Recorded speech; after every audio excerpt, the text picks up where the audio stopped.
Everyone welcome to my channel Bhavani teacher. ఈరోజు నేను లంచ్లోకి ఏం చేస్తున్నానంటే బెండకాయ ఫ్రై చేస్తున్నాను. ఓకేనా, నా స్టైల్లో చేసి చూపిస్తాను. ఇవి బాగా కడిగి కొంచెం నీళ్ళు వేసి ఉంచాను. ఆ చివర ఈ చివర కట్ చేసి చిన్న చిన్న ముక్కలుగా కట్ చేసి పెడతాను. తర్వాత దీనిలోకి నేను చేసే టైప్ ఏంటంటే ఒక ఉల్లిపాయ, 4 పచ్చిమిర్చి అవి కూడా చిన్నగా తరిగి పెడతాను. ఓకేనా, పోపులు వేసి నా స్టైల్లో నేను చేసి చూపిస్తాను.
ఇప్పుడు 7 minutes అయింది ఇది మనం పెట్టి.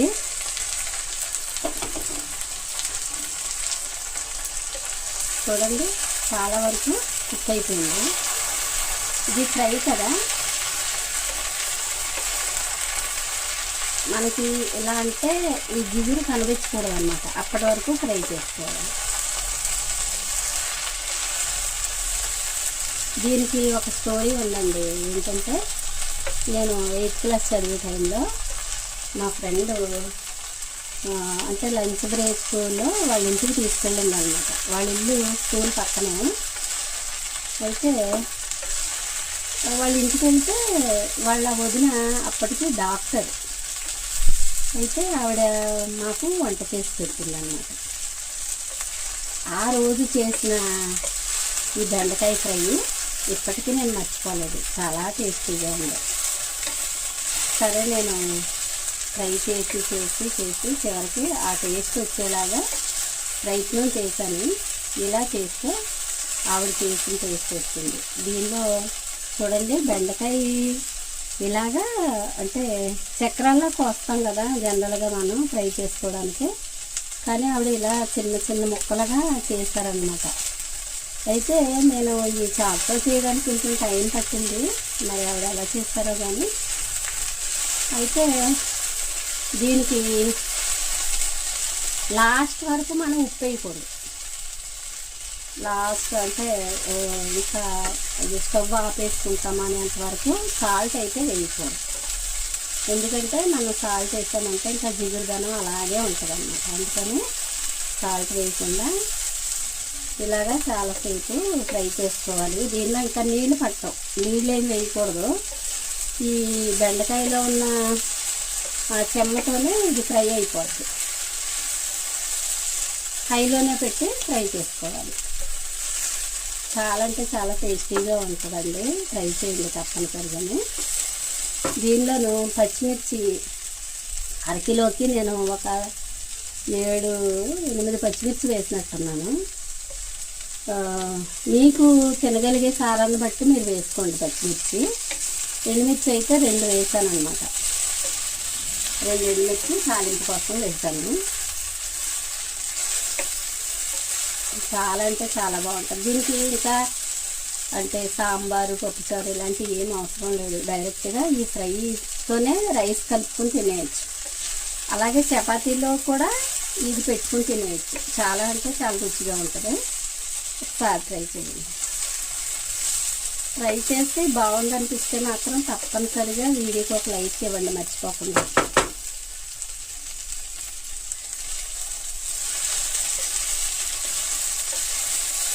ఇంకా మూత పెట్టకూడదు. మొదట ఒక 5-6 నిమిషాలు మాత్రం మూత పెట్టుకోవాలి. తర్వాత మూత పెట్టకూడదు. మూత పెట్టకుండానే ఇలాగా ఫ్రై చేసుకోవాలన్నమాట.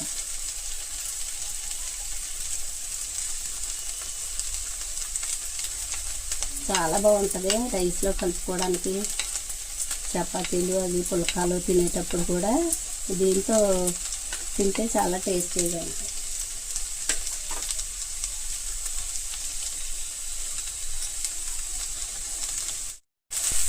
చూడండి కలరు మారింది కదా, థిక్ గ్రీన్ నుంచి లైట్ గ్రీన్కి మారింది. అంటే పూర్తిగా వేగిపోయినాయి అన్నమాట. అయితే చూడండి మనం ఇలా కదుపుతుంటే జిగురు కూడా ఎక్కడ కనబడట్లేదు. ఇంతవరకు వేయించుకోవాలి. వేయించుకున్న తర్వాత ఈ టైంలో మనం కొద్దిగా కారం వేసుకుందాం. భలే బాగుంటుందండి ఇది ఫ్రై. ఒక ఇంపార్టెంట్ పాయింట్ ఏంటంటే ఉప్పు మాత్రం వేయకూడదు. లాస్ట్ వరకు కూడా ఉప్పు వేయకూడదు. అదొక టిప్. చూడండి ఎక్కడ మనకి జిగురుతనం కనబడట్లేదు కదా, ఇక్కడ వరకు వేయించుకోవాలన్నమాట. ఒకటి ఇది పూర్తిగా ఫ్రై అయినట్టు తెలియటానికి ఒకటి ఏంటంటే కలరు లైట్ కలర్ అవుతుంది. గ్రీను లైట్ గ్రీన్గా మారుతుంది. తర్వాత జిగురు కనిపించదు. ఆ టైంలో మనం కారం వేసేసుకొని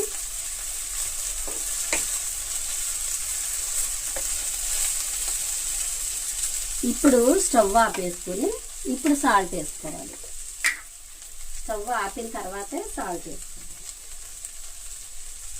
కర్రీకి సరిపడా సాల్ట్ వేసుకొని ఫ్రైకి సరిపడా సాల్ట్ వేసుకుని జస్ట్ అలా కలిపేసుకుంటే ఎమ్మి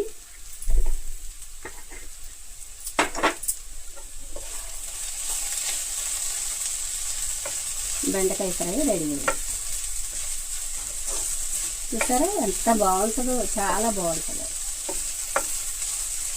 ఇది మనం పూర్తిగా చల్లారే వరకు పైన మూత పెట్టుకోకూడదు, ఎందుకంటే మూత పెట్టామంటే మళ్ళీ ఆవిరి వచ్చేస్తుంది కదా, అందుకని జస్ట్ ఇలాగే ఒక 5 మినిట్స్ ఉంచింది. చూడండి ఎక్కడ జిగురుదనం అనేది ఎక్కడా లేదు కదా, సూపర్గా ఉంటుంది టేస్ట్. మీరు కూడా ట్రై చేయండి. ట్రై చేసి బాగుంటే వీడియోకి లైక్ ఇవ్వండి, షేర్ చేయండి, సబ్స్క్రైబ్ చేసుకోండి. Thank you for watching.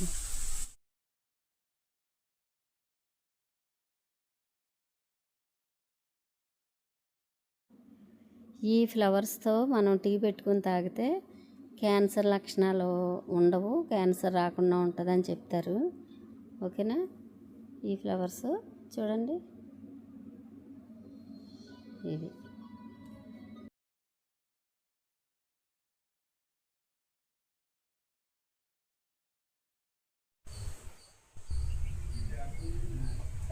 నుంచి పసుపు వస్తుందా? కాదు, ఇదేంటిది? దానికి ఎల్లో కలర్ ఉంటే దాని నుంచి పసుపు వస్తుంది.